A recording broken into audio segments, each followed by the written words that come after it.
자, 뉴욕 증시의 분위기는 장 초반 잠깐 좋았다가 결국엔 약간 더 밀려 내려가면서 장중 내내 뭔가 반등에 성공하지 못하는 흐름으로 이어졌습니다. 국내 증시에도 그닥 좋은 영향은 아닐 것 같은데요. 얼마만큼 구체적인 영향이 있을지 오늘도 최원재 전문가의 모닝타임즈로 함께 해보시기 바랍니다. 최원재 전문가입니다. 안녕하세요. 안녕하십니까. 네. 금요일장 어땠습니까, 분위기? 네, 금요일장은 뭐 계속 약세를 시작하면서 결국 모두 3대 지수 약세로 마감을 했는데요. 다우가 0.8% 하락, 나스닥과 S&P 500이 1% 하락했습니다. 종목들은 뭐 거의 다 약세를 지속했는데 메타가 2.8% 상승했습니다. 지금 JP모건 측에서는 투자 의견을 중립에서 매수로 상향 조정했고요. 목표가도 115달러에서 150달러로 상향 조정했습니다. 감원으로 인한 비용 절감이 결국엔 수익성을 개선시키고 매출도 회복될 것이다 라고 얘기를 하고 있습니다. 어도비가 3% 상승했는데요. 컨센서스 부합하는 실적을 발표했습니다. BMO 캐피탈 측에서는 목표가를 332달러에서 390달러로 상향 조정했고요. 실적을 보면 매출은 45억 3천만 달러를 기록했는데 컨센서스에 부합을 했고요. 주당 순이익은 3.6달러를 기록했습니다. 예상치가 3.5달러였기 때문에 예상치를 소폭 상회했습니다. 가이던스도 제시를 했는데 매출 같은 경우에는 예상치에 부합하게 가이던스를 제시했고 주당 순이익 같은 경우에는 지금 3.65달러에서 3.7달러로 예상을 했는데 지금 일단 내년에 주당 순이익 예상치는 3.64달러였기 때문에 소폭 상회했습니다. 그 다음에 뉴욕 연은총재는 예상보다 최종금리가 더 높아질 수도 있다라고 얘기를 하고 있는데요. 인플레이션이 2%로 들어가기 위해서 필요하다면 최종금리를 예상보다 더 올릴 수 있다라고 얘기를 하고 있습니다. 최종금리 5% 중반까지 상향 조정할 수 있다라고 얘기를 하고 있고요. 다만 이제 시장 일각에서 뭐 6에서 7%까지 가는 게 아니냐라고 얘기를 하고 있지만 그거는 자기는 그렇게까지는 생각하지 않는다라고 얘기를 하고 있습니다. 인플레이션을 억제하기 위한 조치를 취한다고 하더라도 경기 침체는 빠지지 않을 것이다라고 얘기를 하고 있습니다. 그 다음에 샌프란시스코 연은총재는 내년에도 금리는 높게 유지될 것이다라고 얘기를 하고 있는데요. 인플레이션은 여전히 상방 위험에 있다라고 얘기를 하고 있고 그렇다고 본다면 시장이 너무 인플레이션을 낙관적으로 보는 게 아니냐라고 얘기를 하고 있습니다. 데이터가 잘 나오면 정책 조정할 수도 있다라고 얘기를 하고 있고 인플레이션이 2%를 향해 가고 있다는 뭐 반복적인 증거를 볼 때까지는 하지만 확신할 수 없다라고 얘기를 하고 있습니다. 그리고 인플레이션을 억제하려면 실업률이 4.5% 위로 갈 수도 있다라고 얘기를 하고 있습니다. 그다음에 울프 리서치 층에서는 연말에 S&P 500 추가 하락을 대비해야 한다라고 얘기를 하고 있고 지금 현재는 상승했던 것은 약세장 랠리에 불과하다라고 얘기를 하고 있습니다. 그다음에 마켓워치 측에서도 최근 S&P 랠리는 기술적 반등이었다라고 얘기를 하고 있고요. 오늘 국내 증시는 혼조세가 예상이 되고 있습니다. 네. 자, 그러면 좀 나눠서 질문을 좀 드리겠습니다. 그래서 종목들 관련해서는 메타 플랫폼스하고 어도비인데요. 메타 플랫폼스에서는 이 비용 절감에 대한 얘기들이 나오고 있고 그리고 한쪽에는 또 가격적으로도 메리트가 있다. 뭐 이런 얘기도 하는데 메리트가 있습니까? 그렇죠. 뭐 워낙 많이 빠졌으니까 가격적으로는 메리트가 있고요. 네. 그리고 일단은 대규모 구조조정을 했기 때문에 일단은 인건비가 좀 덜 나가기 때문에 수익이 좀 더 늘어날 것으로는 지금 예측을 하고 있습니다. 그렇군요. 그러면 지금 메타 IT 관련된 종목들 중에서는 메타 플랫폼스가 올라간 걸 보면 오늘 국내 시장에서도 기술주에 대한 기대는 낮추는 게 좋겠네요. 어떻게 그렇죠. 보십니까? 뭐 저는 메타만 조금 특이한 거고 나머지는 이제 전부 다 기술주들이 안 좋았기 때문에 네. 뭐 일단은 뭐 기대치는 좀 낮춰야 되겠지만은 전체적으로 본다면은 지수가 뭐 2,300 근처로 만약에 뭐 계속적으로 이번 주에 네. 약세를 기록한다 그러면은 2,300 근처로 가면 갈수록 매수는 조금 유효하지 않나 좀 그렇게 보고 있고요. 뭐 지금 이따가도 뭐 한 번 더 말씀드릴 것이지만 국내 증시는 이번 주도 미국 증시도 마찬가지고 국내 증시도 마찬가지고 이번 주는 조금 뭐 반등이 나오더라도 제한적으로 나오지 않을까 그렇게 보고 있습니다. 네. 자, 이번 주 전체를 간략하게 정리를 좀 해주셨습니다. 그럼 메타 플랫폼스가 이렇게 올라간 거는 국내에서도 메타버스 관련된 종목들 같이 올라갈 걸로 보세요? 아니요, 그렇게는 보지는 않고요. 그래요? 전체적으로 역시 그런 물론 메타가 메타버스하고 뭐 그런 거랑 좀 연관이 있지만 네. 여전히 메타버스 관련 주식들은 국내 주식들 같은 경우에는 여전히 뭐 동조세는 뛰기는 조금 힘들다 지금 그렇게 보고 있어요. 전체적으로 본다면은 너무 그런 이제 수익성이 어떻게 본다면 메타버스 관련주들이 실적이 그렇게 썩 잘 나오지는 않기 때문에 실적에 대한 우려도 좀 있을 것으로 좀 보고 있어가지고 그렇게 네. 보고 있습니다. 시장의 투자자들의 그런 마음가짐은 상당히 요즘 얼어붙었죠. 그래서 확실하게 실적을 낼 수 있는 확실한 기업을 좀 찾는 것 같습니다. 그런 측면에서 메타 플랫폼스, 메타버스 부분은 약간은 좀 더 보수적인 관점으로 지켜보셔야 될 듯 합니다.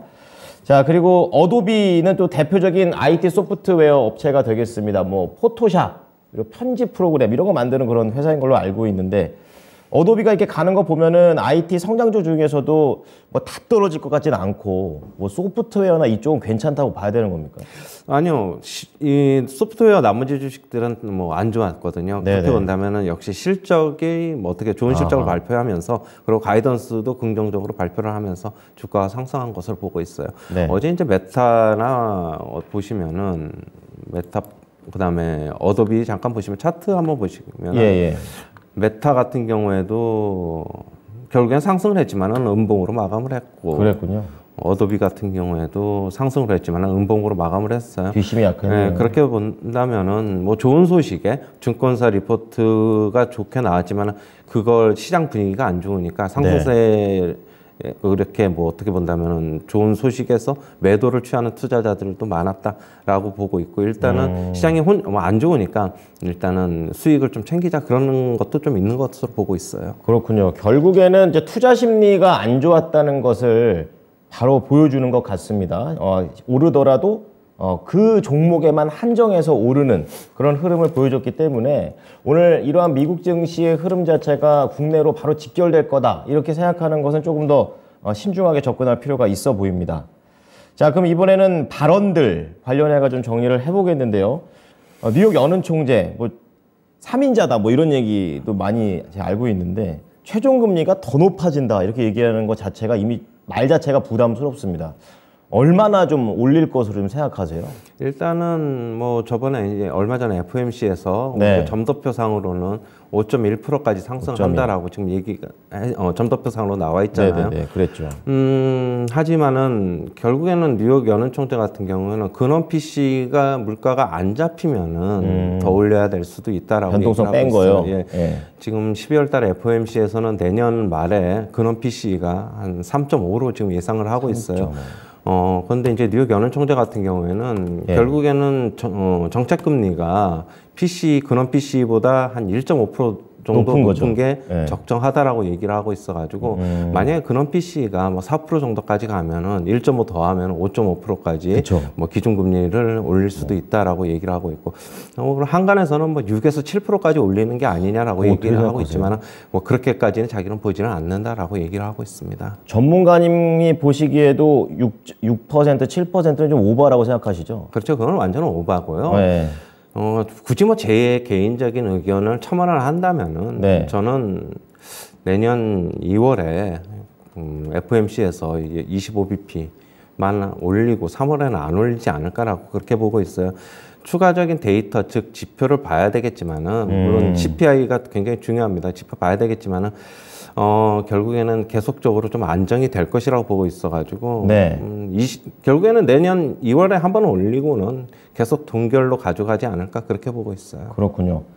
지금 속보로 나온 것들을 보면은 물가 지표 중에서 또 PC가 목요일날 발표가 될 예정이라고 하는데 제목을 보면은 산타랠리 기대보다는 침체가 걱정이다 뭐 이런 얘기 하고 있습니다. 이제 이 부분에 대해서도 그렇게 생각하는 게 맞습니까? 지금 그걸 반영하고 지수가 이제 그걸 반영하고 있다고 보고 있고요. 일단은 이번 주는 뭐 반등이 나오더라도 소폭 나오고 조금 힘들 것으로 보고 있는데 결국엔 다음 주에는 어느 정도 상승이 나올 것으로는 보고 있어요. 그런데 이제 과연 큰 폭의 상승이 나올까 아니면 소폭 반등을 하면서 그냥 제한적인 상승만 나올까라고 지금 어떻게 양측의 의견이 갈리고 있는데 저는 좀 제한적인 상승만 나오지 않을까. 하지만은 뭐 이번 주보다는 다음 주가 더 낫지 않을까 그렇게 보고 있어요. 네.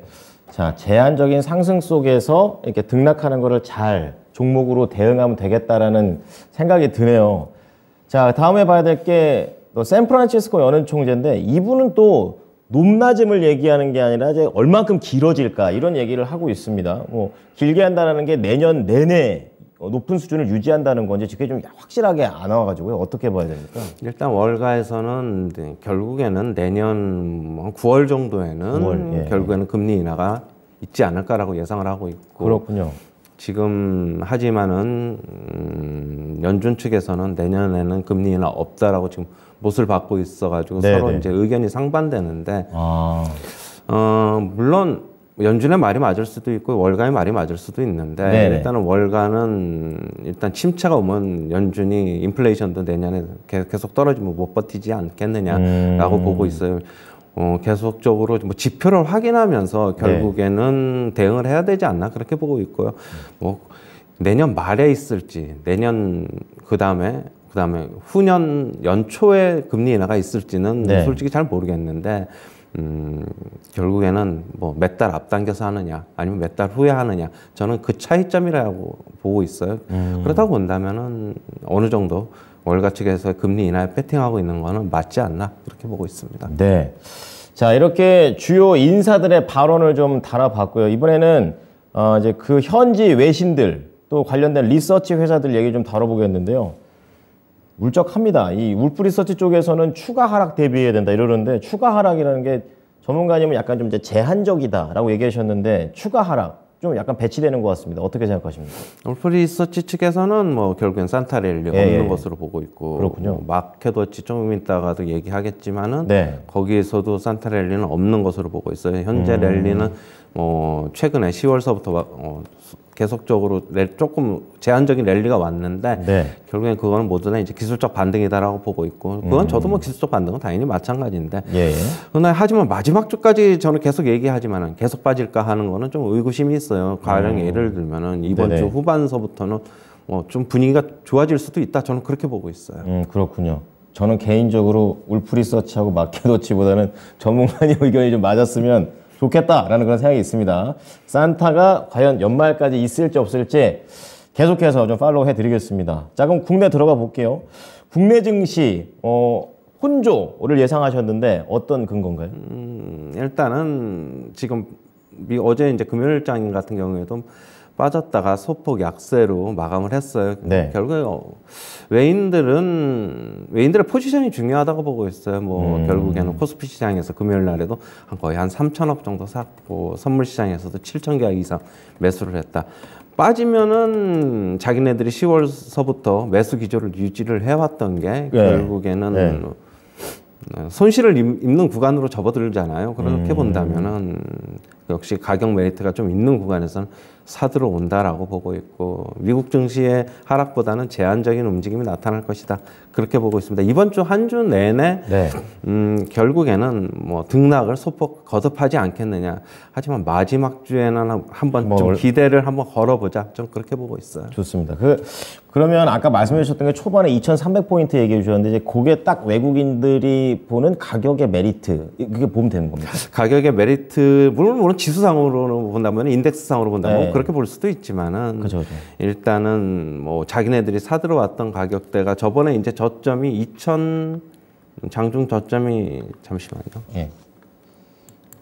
지금 외국인의 가격 메리트 2,130 이렇게 2,150 결국에는 이 시점에 다가올수록 결국에는 외국인들은 계속 사들어 올 수 있다라고 보고 있고 지금 최근에 환율도 안정세기 때문에 뭐 그런 것도 좀 기대 심리도 있는 것으로 보고 있고 내년에는 환율이 더 안정될 것이라고 보고 있어요. 그렇게 본다면은 계속적으로 조금 기대를 거둬봐도 되지 않느냐. 그리고 장중 고점이 2,500이었는데 12월 1일 날 기록했던 2,500이었는데 결국에는 한 200포인트, 2,300이면 200포인트 하락했기 때문에 가령 예를 들면은 8월서부터 9월 말까지의 하락폭이 한 300포인트 되거든요. 그렇다고 보면 한 200포인트의 하락은 어느 정도 저점에 단기적으로는 근접하는 것이 아닌가라고 보고 있어요. 네. 자, 외국인들의 생각을 잘 추적해서 수익으로 좀 연결을 해 보겠습니다. 계속해서 모닝타임즈는 이번 주, 다음 주에 또 어떤 분위기로 갈지 좋게 보셨는데 이 부분을 기점으로 해서 계속해서 하루 단위로 업데이트를 해드리도록 하겠습니다. 최원재 전문가였습니다. 감사합니다. 네, 감사합니다. 네, 지금까지 모닝타임즈였습니다.